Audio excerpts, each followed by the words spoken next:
ദേവികുളം മുൻ MLA S Rajendran ബിജെപിയിലേക്ക്. BJP Kerala പ്രഭാരി പ്രകാശ് ജാവ്ദേക്കറുമായി കൂടിക്കാഴ്ച നടത്തി.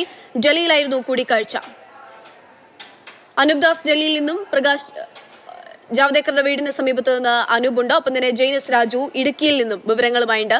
ആദ്യം അനൂപിലേക്കാണ്. അനൂപ്, നിലവിൽ ഇപ്പോൾ പ്രകാശ് ജാവ്ദേക്കറുമായി എസ് രാജേന്ദ്രൻ കൂടിക്കാഴ്ച നടത്തിയിരിക്കുന്നു. ഒരു ബിജെപി പ്രവേശനം എന്നതിനെ ഉറപ്പിക്കാമോ? എന്താണ് ഈ സന്ദർശനത്തിന്റെ കൂടിക്കാഴ്ചയിൽ ഉണ്ടായ ചർച്ചയായ കാര്യങ്ങൾ എന്നതിനെ പറ്റി നമുക്ക് ലഭ്യമാകുന്ന വിവരങ്ങൾ എങ്ങനെയാണ്? കേരളത്തിൽ തിരഞ്ഞെടുപ്പ് പ്രചാരണം കാര്യമായി നടന്നുകൊണ്ടിരിക്കുന്നു. കഴിഞ്ഞ ദിവസം LDFന്റെ തിരഞ്ഞെടുപ്പ് കൺവെൻഷനിൽ പങ്കെടുത്തിരുന്നു എസ് രാജേന്ദ്രൻ.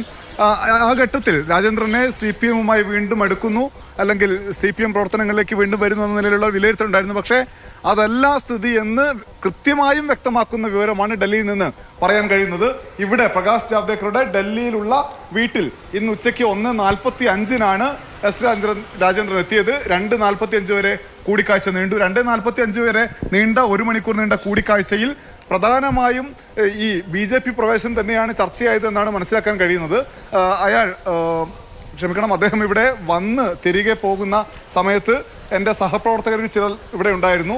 അകത്തേക്ക് പോകുന്ന സമയത്ത് എസ് രാജേന്ദ്രനോട് എന്താണ് കൂടിക്കാഴ്ചയുടെ ഉദ്ദേശം എന്ന് ചോദിച്ചപ്പോൾ ഒരു കല്യാണം വിളിക്കാനാണ് എന്നാണ് മറുപടി പറഞ്ഞത്. തിരിച്ചു വരുമ്പോൾ ചോദിച്ചപ്പോൾ ഈ ഏലം കർഷകരുടെ പ്രശ്നങ്ങൾ ചർച്ച ചെയ്യാൻ വേണ്ടിയാണ് ഇവിടെ എത്തിയത് എന്ന് പ്രകാശ് ജാവ്ദേക്കർ മറുപടി നൽകി. അതായത് അകത്തേക്ക് പോകുമ്പോൾ ഒരു കാര്യവും പുറത്തേക്ക് ഇറങ്ങുമ്പോൾ മറ്റൊരു കാര്യവുമാണ് പറഞ്ഞത്.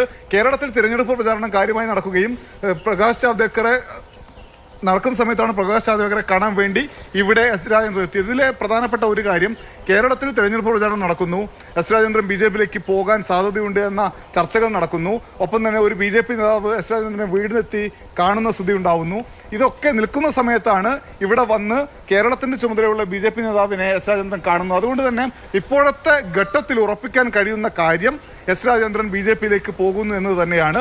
എന്തായാലും കൂടിക്കാഴ്ച കഴിഞ്ഞ് പ്രകാശ് ജാവ്ദേക്കർ ഇവിടെ നിന്ന് പൂനെയിലേക്ക് തിരിച്ചിട്ടുണ്ട്. ഒപ്പം തന്നെ എസ് രാജേന്ദ്രൻ ഡൽഹിയിൽ നിന്ന് കേരളത്തിലേക്ക് തിരിച്ചു എന്നാണ് മനസ്സിലാക്കാൻ കഴിയുന്ന കാര്യം. അദ്ദേഹത്തിന് നമ്മൾ വിളിച്ചുവെങ്കിലും അദ്ദേഹവുമായി സംസാരിക്കാൻ കഴിഞ്ഞിട്ടില്ല. എന്തായാലും കേരളത്തിലെ പ്രധാനപ്പെട്ട ഒരു ഇടതു നേതാവ് BJPയിലേക്ക് പോകുന്നു എന്നാണ് വിവരം. 2006, 2011, 2016 3 തവണ ദേവികുളം MLA ആയ നേതാവ്, ഒപ്പം തന്നെ CPM-ന്റെ ജില്ലയിലെ പ്രധാനപ്പെട്ട നേതാവ്.